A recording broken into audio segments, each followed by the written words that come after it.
태초에 말씀이 계셨습니다. 그 말씀은 하나님과 함께 계셨는데 그 말씀은 곧 하나님이셨습니다. 그분은 세상이 창조되기도 전에 하나님과 함께 계셨습니다. 모든 것이 그분을 통하여 지음을 받았습니다. 지음을 받은 것 중에서 어느 것 하나도 그분 없이 지어진 것이 없습니다. 그분 안에는 생명이 있습니다. 그 생명은 세상 사람들을 비추는 빛이었습니다. 그 빛이 어둠 속에서 빛을 발했지만 어두움은 그 빛을 깨닫지 못했습니다. 하나님께로부터 보냄을 받은 요한이라는 사람이 있었습니다. 요한은 그 빛에 대해 증언하여 자기를 통해 모든 사람들이 믿음을 얻도록 하기 위해 보냄을 받은 사람입니다. 요한 자신은 그 빛이 아니었으나 사람들에게 그 빛에 대하여 증언하기 위해 온 것입니다. 참 빛이 있었습니다. 그 빛은 세상에 와서 모든 사람을 비췄습니다. 참 빛이 되신 말씀이 세상에 계셨습니다. 세상은 그분을 통하여 지음을 받았는데도 그분을 알지 못하였습니다. 그분은 자기의 땅에 오셨으나 그의 백성들은 그분을 영접하지 않았습니다. 그러나 누구든지 그분을 영접하는 사람들, 그분의 이름을 믿는 사람들에게는 하느님의 자녀가 되는 자격을 주셨습니다. 좋은 가문에 태어난 사람들만 하나님의 자녀가 되는 것이 아닙니다. 또한 어떤 사람들의 계획이나 바람에 의해서 그리고 그들의 조상으로 말미암아 하나님의 자녀가 된 것도 아닙니다. 다만 그들은 하나님 자신이 그들의 아버지라는 사실 때문에 하나님의 자녀가 된 것입니다. 말씀이 사람이 되셔서 우리 가운데에서 사셨습니다. 우리는 그분의 영광을 보았습니다. 그 영광은 오직 아버지의 독생자만이 가질 수 있는 영광이었습니다. 그 말씀은 은혜와 진리로 충만해 있었습니다. 요한이 그분에 대해서 증언하며 외쳤습니다. 내가 전에 내 뒤에 오시는 분이 계시는데 그분이 나보다 더 위대하신 것은 내가 태어나기 전에 존재하셨기 때문이다 라고 말했는데 이분이 바로 내가 말한 그분이다. 그분의 충만하신 것에서 우리 모두는 넘치는 은혜를 받았습니다. 그것은 율법이 모세를 통해 주어졌지만 은혜와 진리는 예수 그리스도를 통하여 왔기 때문입니다. 지금까지 하나님을 본 사람은 아무도 없었습니다. 그러나 하나님이시며 아버지 곁에 계시던 독생자이신 분이 우리에게 하나님이 어떤 분이신지를 알려주셨습니다. 요한이 증언한 내용은 이렇습니다. 예루살렘에 사는 유대인들이 제사장과 레위인 몇 사람을 요한에게 보내어 당신은 누구십니까? 라고 묻게 했습니다. 요한은 그 질문에 거절하지 않고 대답했습니다. 그는 분명하게 말했습니다. 나는 그리스도가 아닙니다. 그러자 그 사람들이 요한에게 물었습니다. 그럼 도대체 당신은 누구십니까? 엘리야입니까? 요한이 대답했습니다. 아니요, 나는 엘리야가 아닙니다. 그러자 그 사람들이 물었습니다. 장차 오시기도 한 그 예언자입니까? 요한이 또 대답했습니다. 아닙니다. 그러자 그들이 요한에게 말하였습니다.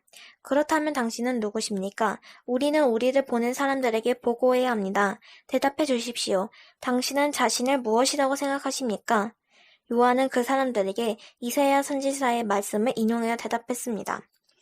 나는 광야에서 주님을 위하여 길을 곱게 만들어라 하고 외치는 사람의 소리입니다. 보냄을 받은 유대 사람들 중에는 바리새인이 보낸 사람이 있었습니다. 그 사람들이 요한에게 물었습니다. 당신이 그리스도도 아니고 엘리야도 아니고 예언자도 아니라면 왜 사람들에게 세례를 줍니까? 요한이 대답했습니다. 나는 사람들에게 물로 세례를 줍니다. 그러나 여러분 가운데 여러분이 알지 못하는 한 사람이 서 계십니다. 그분은 내 뒤에 오시는 분이지만 나는 그분의 신발끈을 풀 자격도 없는 사람입니다. 이 모든 것은 요한이 세례를 주면 요단강 동편 베다니에서 일어난 일이었습니다. 다음날 요한은 자기에게 오시는 예수님을 보고 이렇게 말했습니다. 보십시오. 세상 죄를 지고 가시는 하나님의 어린 양이십니다.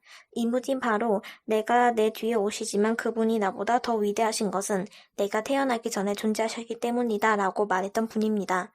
나도 이분이 누구신지를 알지 못했습니다. 그러나 물로 세례를 주러 온 이유는 이분이 이스라엘 백성들에게 알리기 위해서입니다. 또 요한이 증거했습니다. 나는 성령께서 비둘기처럼 하늘로부터 내려와 그분 위에 머물러 계신 것을 보았습니다. 나 역시 그분이 그리스도이신 것을 알지 못하였습니다. 그러나 나를 보내어 물로 세례를 주라고 하신 분이 너는 그 어떤 사람에게 생명이 내려와 그 위에 머무르는 것을 보면 그 사람이 성령으로 세례를 주실 바로 그분인 줄 알아라 하고 말씀하셨습니다. 나는 그분이 하나님의 아들이신 것을 보았고 그분이 하나님의 아들이라고 증언하였습니다. 그 다음날 요한은 제자 두 사람과 함께 다시 그 자리에 서 있었습니다. 그는 예수님께서 지나가시는 것을 보고 말했습니다. 보아라, 하나님의 어린 양이시다. 제자 두 사람은 요한이 이렇게 말하는 것을 듣고 예수님을 따라갔습니다. 예수님은 몸을 돌려 자기를 따라오는 두 사람을 돌아보며 물으셨습니다. 원하는 것이 무엇이냐? 그들은 랍비님, 사시는 곳이 어디입니까? 라고 말했습니다. 랍비라는 말은 선생이라는 뜻입니다. 예수님께서는 와서 보아라 하고 대답하셨습니다. 그래서 두 사람은 예수님과 함께 갔습니다. 그들이 예수님께서 머무르시는 곳을 보았고 그날 예수님과 함께 그곳에서 지냈습니다. 그때는 오후 4시쯤이었습니다. 요한에게서 예수님에 대한 이야기를 듣고 예수님을 따른 두 제자 중 한 사람은 시몬 베드로의 동생 안드레였습니다. 안드레가 첫 번째 한 일은 그의 형 시몬을 찾은 일이었습니다. 그는 시몬에게 우리가 메시아를 찾았어 라고 말했습니다. 메시아란 그리스도를 가리키는 말입니다. 그리고 나서 안드레는 시몬을 예수님께 데려왔습니다. 예수님께서는 시몬을 보시고 네가 요한의 아들 시몬이구나. 이제 너를 게바라고 부르겠다라고 말씀하셨습니다. 게바는 베드로란 뜻입니다. 다음날 예수님께서는 갈릴리로 가기를 원하셨습니다. 예수님께서 빌립을 만나시자 그에게 나를 따라오너라 하고 말씀하셨습니다. 빌립은 안드레와 베드로와 같은 동네인 베세다 사람이었습니다. 빌립은 나다니엘을 만나고는 그에게 이렇게 말했습니다.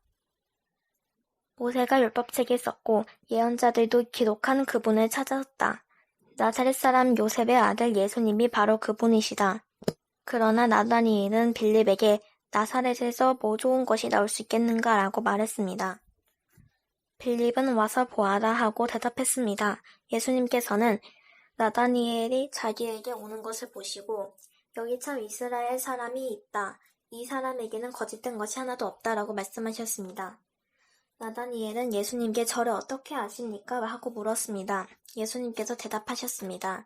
빌립이 너를 부르기 전 네가 무화과 나무 아래에 앉아있는 것을 내가 보았다. 나다니엘은 예수님께 선생님, 당신은 하나님의 아들이시며 이스라엘 왕이십니다. 라고 대답했습니다. 예수님께서는 나다니엘에게 네가 무화과 나무 아래에 있는 것을 내가 보았다고 말해서 나를 믿느냐? 그러나 너는 그것보다 더 큰 일을 보게 될 것이다 라고 대답하셨습니다. 그리고 그들에게 내가 너희에게 진리를 말한다. 너희는 하늘이 열리고 하나님의 천사들이 인자 위에서 오르내리락 하는 것을 보게 될 것이다 라고 말씀하셨습니다. 3일째 되던 날에 갈릴리에 있는 가나라는 마을에서 결혼식이 열렸습니다. 예수의 어머니도 결혼식에 참석하였고 예수님과 그분의 제자들도 결혼식에 초대받았습니다. 포도주가 바닥났을 때 예수의 어머니가 예수님께 이 집에 포도주가 다 떨어졌구나 라고 말해주었습니다. 예수님께서는 어머니 왜 저에게 이런 부탁을 하십니까? 저의 때가 아직 오지 않았습니다 라고 대답하셨습니다. 예수님의 어머니는 하인들에게 그분이 시키시는 일은 무엇이든지 하여라 하고 말해두었습니다. 그 집에는 돌로 만든 물 항아리가 6개 있었습니다. 이 항아리는 유대인들이 정결 예식에 사용하는 항아리들이었습니다. 그것은 각각 물 2-3동이를 담을 수 있는 항아리였습니다. 예수님께서 하인들에게 항아리에 물을 채워라 하고 말씀하셨습니다. 하인들은 항아리에 물을 가득 채웠습니다. 그러자 예수님께서는 그들에게 자, 이제 그것을 퍼다가 잔치를 주관하는 사람에게 갖다 주어라 하고 말씀하셨습니다. 하인들은 물을 떠서 잔치를 주관하는 사람에게 갖다 주었습니다. 하인이 떠다 준 물을 잔치를 주관하는 사람이 맛보았을 때 그 물은 포도주가 되어 있었습니다. 그는 그 포도주가 어디서 난 것인지 알지 못하였지만 물을 가져온 하인들은 알고 있었습니다. 잔치를 주관하는 사람은 신랑을 불렀습니다. 그리고 그에게 사람들은 항상 처음에 좋은 포도주를 내놓고 손님들이 취한 다음에는 값싼 포도주를 내놓는 법인데 당신은 지금까지 가장 좋은 포도주를 보관하고 계셨군요 하고 말하였습니다. 예수님께서는 이 첫 번째 표적을 갈릴리 가나에게 행하셨으며 거기서 그의 영광을 보여주셨습니다. 그러자 그의 제자들이 그를 믿게 되었습니다. 그 일이 있은 후 예수님께서는 그의 어머니와 형제들과 제자들과 함께 가버나움이라는 마을로 가서 며칠 동안 물으셨습니다. 유대의 명절인 유월절이 가까이 오자 예수님께서는 예루살렘으로 올라가셨습니다. 예수님께서는 성전뜰 안에서 소와 양과 비둘기를 팔고 있는 사람과 또 상에 앉아서 돈을 바꿔주는 사람들을 보셨습니다. 예수님께서는 끈으로 채찍을 만들어 양과 소를 비롯하여 모든 짐승을 성전뜰에서 쫓아내셨습니다. 예수님께서는 돈 바꾸는 사람들의 창을 뒤엎으시고 그 사람들의 돈을 흩으셨습니다. 그리고 비둘기를 파는 사람들에게 명령하셨습니다. 이것들을 여기서 치워라. 내 아버지의 집을 시장터로 만들지 마라. 이때 제자들은 성경에 주님의 집에 대한 나의 열심이 불처럼 나를 삼켜버렸다라고 기록된 것을 생각하였습니다. 유대인들은 예수님께 당신은 당신에게 이런 일들을 행할 권리가 있다는 것을 증명할 무슨 표적을 행할 수 있습니까? 하고 물었습니다. 예수님께서는 이 성전을 허물어라. 그러면 내가 3일 만에 이것을 다시 세우겠다라고 대답하셨습니다. 그러자 유대인들은 이 성전을 건축하는데 46년이 걸렸는데 당신이 3일 만에 다시 세우겠다는 겁니까? 라고 반문했습니다. 그러나 예수님께서 말씀하신 성전은 그분 자신의 몸을 가리키는 것이었습니다. 예수님께서 죽은 자들 가운데서 부활하신 후에 그분의 제자들은 예수님께서 이렇게 말씀하신 것을 기억하였고 그들은 성경과 예수님께서 하신 말씀을 믿었습니다. 예수님께서 예루살렘에 계시는 유월절 기간 동안 많은 사람들이 그분이 행하시는 표적을 보고 예수님을 믿었습니다. 그러나 예수님께서는 모든 사람을 알고 계셨기 때문에 자기 자신은 그 사람들에게 맡기지 않으셨습니다.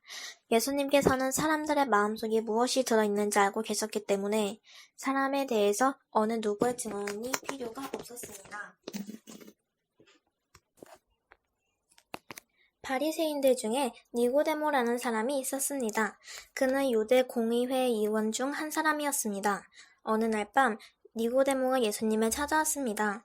그는 선생님, 우리는 당신이 하나님께로부터 오신 선생님이라는 것을 압니다. 하나님께서 함께 하시지 않는다면 아무도 선생님께서 하셨던 일들을 행할 수 없습니다. 라고 대답했습니다. 예수님께서 대답하셨습니다. 내가 너에게 진리를 말한다. 누구든지 다시 태어나지 않으면 하나님의 나라를 볼 수 없다. 니고데모가 하나님께 물었습니다. 사람이 이미 나이가 많아 어른이 되었는데 어떻게 다시 태어날 수 있겠습니까? 어머니의 태 안에 다시 들어가 2번씩이나 태어날 수 있겠습니까? 예수님께서는 이렇게 대답하셨습니다. 내가 너에게 진리를 말한다. 누구든지 물과 성령으로 태어나지 않는다면 그 사람은 하나님 나라에 들어갈 수 없다. 사람이 육체적으로는 그의 부모로부터 태어나지만 영적으로는 성령으로부터 태어난다. 내가 너에게 다시 태어나야 한다라고 말한 것에 너무 놀라지 마라. 바람은 제 맘대로 부는 법이다. 너는 바람 부는 소리는 듣지만 그 바람이 어디서부터 와서 어디로 가는지는 알지 못한다. 이 성령으로 다시 태어나는 모든 사람도 이와 같다. 니고데모는 이런 일이 어떻게 가능할 수 있겠습니까? 라고 물었습니다. 예수님께서 대답하셨습니다. 너는 이스라엘의 선생인데도 이 일들을 이해하지 못하느냐? 내가 너에게 진리를 말한다. 우리는 우리가 아는 것을 말하고 우리가 본 것을 증언한다. 그러나 너희는 우리가 증언한 것을 받아들이지 않고 있다.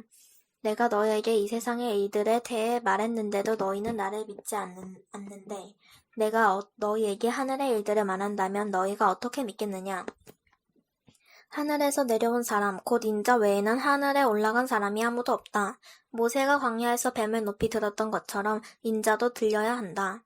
그것은 그를 믿는 사람들에게 영생을 얻게 하기 위해서이다. 이와 같이 하나님께서는 세상을 사랑하여 독생자를 주셨다. 이는 누구든지 그의 아들을 믿는 사람을 멸망하지 않고 영생을 얻게 하려 하십니다. 하나님께서는 세상을 심판하시기 위해 그의 아들을 세상에 보내신 것이 아니라 자기 아들을 통하여 세상을 구원하시기 위해 아들을 보내신 것이다. 하나님의 아들을 믿는 사람은 유죄 판결을 받지 않는다. 그러나 그를 믿지 않는 것은 맞는 사람은 이미 유죄 판결을 받은 것이다. 그것은 사람이 하나님의 독생자의 이름을 믿지 않았기 때문이다. 판결 내용은 이렇다. 빛이 세상에 와 있지만 사람들은 빛보다는 어두움을 더 좋아하였다는 것이다. 그들이 어두움을 더 좋아하는 것은 그들의 행위가 악하기 때문이다. 약을 행하는 사람마다 빛을 미워하며 또한 빛으로 말미암아 자기의 행위가 폭로되는 것이 두려워 빛을 향해 나오지 않는다. 그러나 진리를 행하는 사람은 그가 행한 모든 일들이 하나님을 통하여 행한 것이라는 사실을 나타내기 위해 빛을 향해 나온다. 이 일이 있은 후 예수님과 그의 제자들은 유대 지방으로 갔습니다. 예수님께서는 거기서 그의 제자들과 함께 머무르시면서 사람들에게 세례를 주셨습니다. 세례자 요한도 살렘 근처에 있는 에논에서 세례를 주었습니다. 이는 그곳에 물이 많고 사람들도 계속해서 자기에게 나아왔기 때문입니다. 이때는 요한이 아직 감옥에 갇히기 전이었습니다. 요한의 제자들 중 몇 사람과 유대인 사이에 정결 예법에 대한 논쟁이 벌어졌습니다. 그래서 그들은 요한에게 와서 선생님, 요단강 동편에서 선생님과 함께 계시던 분, 즉 선생님께서 이전에 증언하셨던 그분이 지금 세례를 주고 계시며 모든 사람들이 그분에게로 가고 있습니다. 라고 말했습니다. 요한이 대답했습니다. 하늘의 하나님께서 주지 않으시면 사람은 아무것도 받을 수 없다. 너희들은 내가 나는 그리스도가 아니며 그분보다 앞서 보냄을 받은 사람이다 라고 말한 것을 들은 증인들이다. 신부의 주인은 신랑이다. 신랑을 기다리며 그가 오는 소리에 귀를 기울이는 신랑의 친구는 신랑의 소리를 듣고 대단히 기뻐한다. 나의 기쁨도 이와 똑같은 것이다. 나의 기쁨이 이제 이루어졌다. 그분은 점점 더 위대해질 것이고 나는 점점 더 사람들의 관심에서 멀어지게 될 것이다. 위로부터 오신 분은 모든 것 위에 계신 분이다. 땅으로부터 온 사람은 땅에 속하여 땅의 일을 말한다. 그러나 하늘로부터 오신 분은 모든 것 위에 계신 분이다. 그분은 그가 보고 들었던 것을 증언하신다. 그러나 아무도 그분의 증언을 받아들이지 않는다. 그분의 증거를 받아들이는 사람은 하나님이 참되신 분이라는 사실을 인정한다. 하나님께서 보내신 그분은 하나님의 말씀을 전하신다. 하나님께서는 그분에게 성령을 한없이 주셨다. 아버지의 아들을 사랑하셔서 모든 것을 그의 손에 맡기셨다. 아들을 믿는 사람은 영생이 있지만 아들을 거역하는 사람은 생명을 보지 못하고 도리어 그에게 하나님의 진도가 있을 것이다.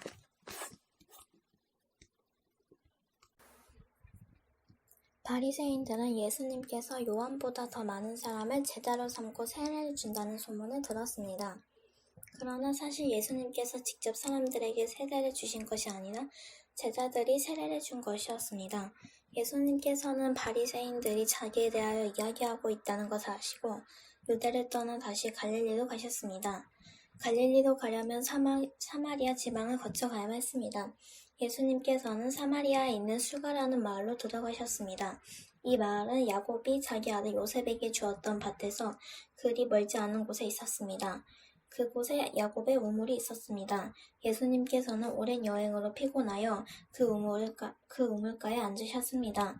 그때가 대략 정오쯤이었습니다. 사마리아 여자 한 사람이 물을 기르러 나왔습니다. 예수님께서는 그 여자에게 내게 마실 물 좀 주시오라고 말씀하셨습니다. 그 일이 일어날 즈음 예수님의 제자들은 먹을 것을 사러 마을로 내려가고 그 자리에 없었습니다. 사마리아 여자는 예수님께 당신은 유대 남자고 나는 사마리아 여자인데 어떻게 나에게 마실 것을 달라고 할 수 있습니까? 라고 말했습니다. 당시 유대인들은 사마리아 사람들과 상종을 하지 않았습니다. 예수님께서는 그 여자에게 이렇게 대답하셨습니다. 당신이 하나님께서 주시는 선물이 무엇인지 또 내게 마실 것을 달라라고 말하고 있는 사람이 누구인지 알았더라면 오히려 당신이 그 사람에게 구하였을 것이고 그러면 그가 당신에게 생명의 물을 주었을 것이요. 그 여자가 말했습니다.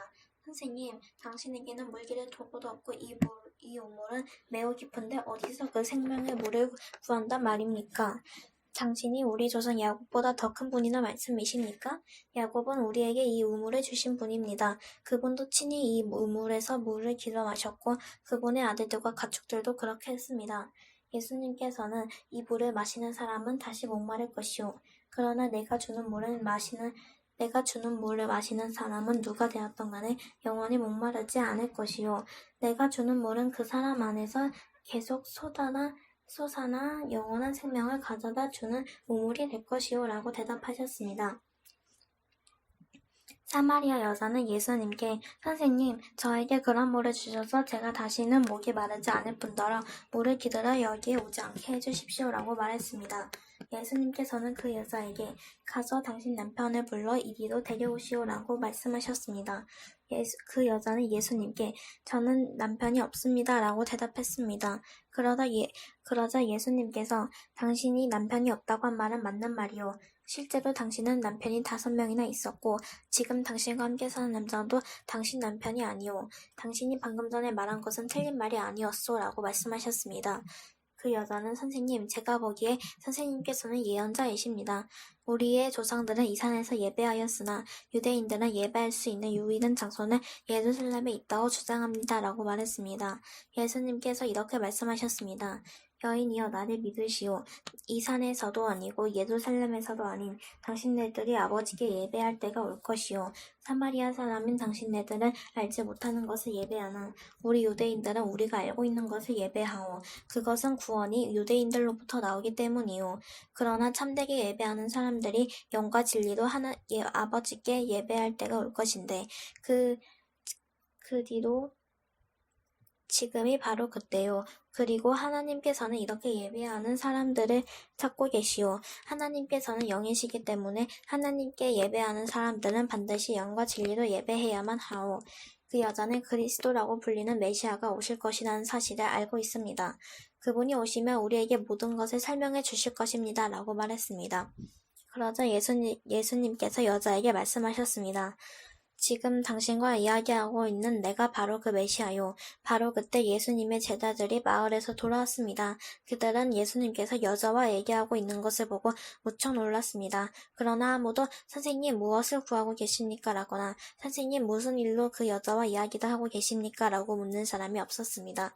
그 여자는 물 항아리를 버려두고 마을로 돌아가 사람들에게 말했습니다. 여러분 이리 와서 내 과거 일을 다 말해준 사람을 한번 보세요. 이분이 메시아가 아닐까요? 그러자 사람들이 마을에서 나와 예수님께로 왔습니다. 그 사이 제자들은 예수님께 선생님 음식을 좀 드시지요 라고 청했습니다. 그러나 예수님께서는 나에게는 너희들이 알지 못하는 먹을 음식이 있다 라고 대답하셨습니다. 그러자 제자들은 자기들끼리 누가 예수님께 먹을 것을 갖다 드렸을까 라고 말했습니다. 예수님께서 이들에게 말씀하셨습니다. 나의 음식은 나를 보내신 분의 뜻을 행하고 그분의 일을 원수하는 것이다. 너희들은 넉 달이 지나야 추수 때가 될 것이다 라고 말하지 않느냐. 그러나 나는 너희에게 말한다. 눈을 들어 밭을 보아라. 이미 곡식이 익어 추수할 때가 되었다. 추수하는 사람은 벌써 추수한 대가로 품삯을 받고 영생을 위한 곡식을 추수하는 중이다. 그래서 씨를 뿌린 사람은 추수하는 사람과 함께 기뻐할 수 있게 될 것이다. 그러므로 한 사람은 씨를 뿌리고 다른 사람은 추수한다라고 하는 말은 진리이다. 나는 너희들이 직접 수고하지 않은 것을 추수하라고 너희들을 보냈다. 다른 사람들은 수고하였고 너희들은 그들이 해놓은 수고의 결실을 얻게 되었다. 그 마을에 사는 많은 사마리아 사람들은 그 여자가 그분은 내 과거의 모든 일들을 나에게 말씀해 주셨어요 라고 말한 것 때문에 예수님을 믿었습니다. 사마리아 사람들이 예수님께 그들과 함께 지내다 가시기를 청했으므로 거기서 이틀을 머무르셨습니다. 그래서 보다 많은 사람들이 예수님의 말씀을 듣고 예수님을 믿었습니다. 그들은 그 여자에게 더 이상 우리는 당신의 말 때문에 예수님을 믿는 것이 아니오. 우리가 이제는 예수님의 말씀을 직접 들었고 이분이 참으로 세상의 구세주라는 사실을 알았기 때문에 믿는 것이오라고 말했습니다. 이틀 후에 예수님께서는 그곳을 떠나 갈릴리로 가셨습니다. 전에 예수님께서는 예언자가 자기 고향에서는 존경을 받지 못한다고 직접 말씀하신 적이 있습니다. 예수님께서 갈릴리에 도착했을 때 그곳 사람들은 예수님을 환영했습니다. 왜냐하면 그 사람들은 유월절에 예루살렘에서 예수님께서 하신 모든 일들을 보았으며 또한 자신들도 유월절에 그곳에 있었기 때문입니다. 예수님께서는 갈릴리 가나를 또 방문하셨습니다. 이곳은 예수님께서 물로 포도주를 만드셨던 곳입니다. 이곳에는 높은 지위를 가진 왕의 신하 한 사람이 살고 있었습니다. 그 신하의 아들은 병에 걸려 가버나움에 있었습니다. 왕의 신하는 예수님께서 유대 지방의 갈릴리로 오셨다는 소식을 듣고 예수님께 찾아가 가버나움으로 오셔서 자기 아들을 낫게 해달라고 간청하였습니다. 그 신하의 아들은 거의 죽기 직전에 있었습니다. 예수님께서 왕의 신하에게 말씀하셨습니다. 너희는 표적과 기이한 것들을 보지 않으면 전혀 믿으려 하지 않는다. 그 신하가 말했습니다. 선생님, 제 아들이 죽기 전에 가버나움으로 오십시오. 예수님께서 대답하셨습니다. 가시오, 당신 아들은 살 것이요. 그 사람은 예수님께서 자기에게 하시는 말씀을 믿고 집으로 갔습니다. 그 사람은 집으로 가는 도중에 자기의 하인들을 만나 자기 아들이 살아났다는 소식을 들었습니다. 왕의 신하가 자기 아들이 낳게 된 때를 묻자 하인은 어제 오후 1시 무렵부터 열이 떨어졌습니다. 라고 대답했습니다. 아이 아버지는 그때가 바로 예수님께서 당신 아들은 살 것이요 라고 말씀하신 그 시각과 정확히 일치한 것을 알고 자기와 그 집의 모든 사람이 예수님을 믿었습니다. 이것은 예수님께서 유대에서 갈릴리로 오신 후 행하신 두 번째 표적이었습니다.